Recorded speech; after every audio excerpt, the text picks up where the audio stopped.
श्री हरिः शरणं सच्चिदानन्दरूपाय विश्वोत्पत्त्यादिहेतवे तापत्रयविनाशाय श्रीकृष्णाय वयं नमः। पुष्प वाटिका में अपनी हरिणी के साथ विहार करता हुआ एक हरिण मस्त घूम रहा है। वह दूब आदि छोटे छोटे अंकुरों को चर रहा है और उसके कान भौरों के मधुर गुंजार में लग रहे हैं। उसके सामने ही दूसरे जीवों को मारकर अपना पेट पालने वाला भेड़िए ताक लगाए खड़े हैं और पीछे से शिकारी व्याध ने बींधने के लिए उस पर बाण छोड़ दिया है, परंतु हरिण इतना बेसुध है कि उसे इसका कुछ भी पता नहीं है। एक बार इस हरिण की दशा पर विचार करना चाहिए। देवर्षि नारद प्राचीन वरही राजा को कह रहे हैं, इस रूपक का आशय सुनो। यह मृतप्राय हरिण जीव है और वह अपनी दशा पर विचार करना चाहिए। पुष्पों की तरह ये स्त्रियां केवल देखने में सुंदर हैं।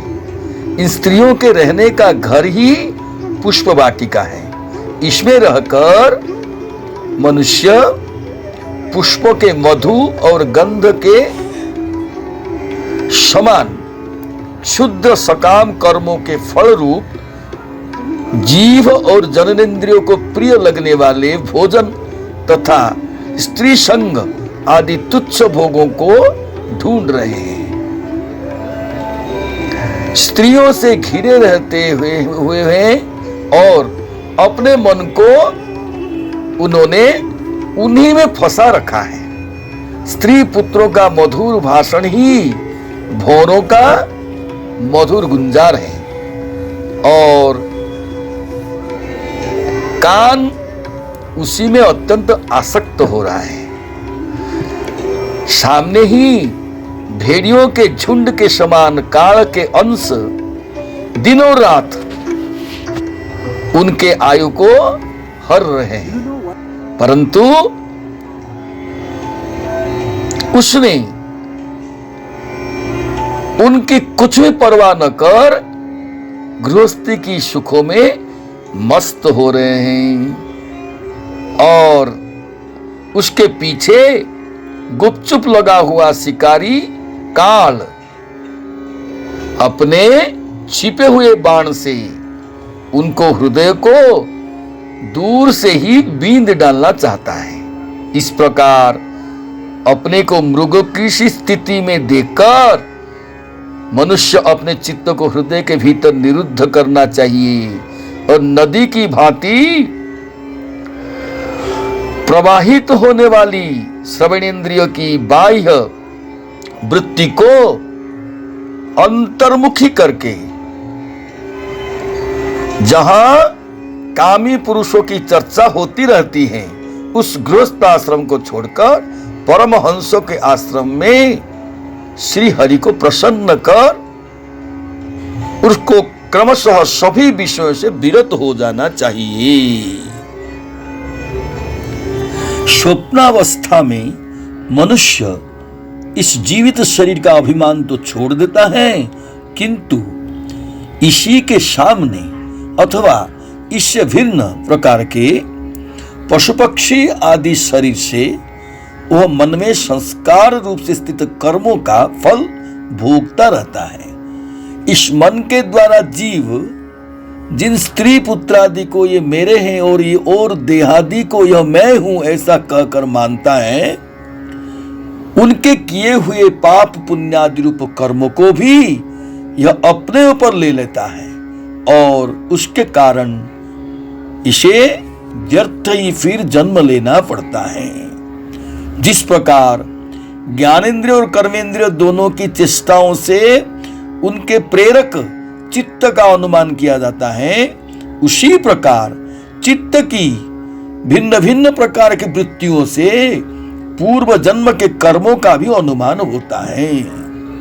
कभी कभी देखा जाता है कि जिस वस्तु का इस शरीर से कभी अनुभव नहीं किया, जिसे न कभी देखा न सुना, उसका स्वप्न में वो जैसी होती है वैसा ही अनुभव हो जाता है। यह निश्चय मानना चाहिए कि लिंग देह के अभिमानी जीव को उसका अनुभव पूर्व जन्म में हो चुका है, क्योंकि जो वस्तु पहले अनुभव की हुई नहीं होती उसके मन में वासना भी नहीं हो सकती। इसीलिए मन ही मनुष्य के पूर्व रूप को तथा भावी शरीर आदि को भी बता देता है, और जिनका भावी जन्म होने वाला नहीं होता उन तत्ववेत्ताओं की विदेह मुक्ति का पता भी उनके मन से ही लगाया जाता है। कभी कभी स्वप्न में देश काल अथवा क्रिया संबंधी ऐसी बातें भी देखी जाती हैं कि जो पहले कभी देखी या सुनी नहीं गई, जैसे पर्वत की चोटी पर समुद्र, दिन में तारे अथवा अपना सिर कटा दिखाई देना इत्यादि। इनके दिखने में निद्रा दोष की ही कारण मानना चाहिए। मन के सामने इंद्रियों से अनुभव होने योग्य पदार्थ ही भोग रूप में बार बार आते हैं और भोग समाप्त होने पर चले जाते हैं। ऐसा कोई पदार्थ नहीं आता जिसके इंद्रियों से अनुभव ही न हो सके। इसका कारण यह है कि सब जीव मन सहित हैं। साधारणतया तो सब पदार्थों का क्रमशः ही भान होता है, किंतु यदि किसी समय भगवत चिंतन में लगा हुआ मन विशुद्ध सत्व में स्थित हो जाए तो उसमें भगवान का संसर्ग होने से एक साथ समस्त विश्व का भी भान हो सकता है। जैसे राहु दृष्टि का विषय न होने पर भी प्रकाशात्मक चंद्रमा के संसर्ग से दिखने लगता है।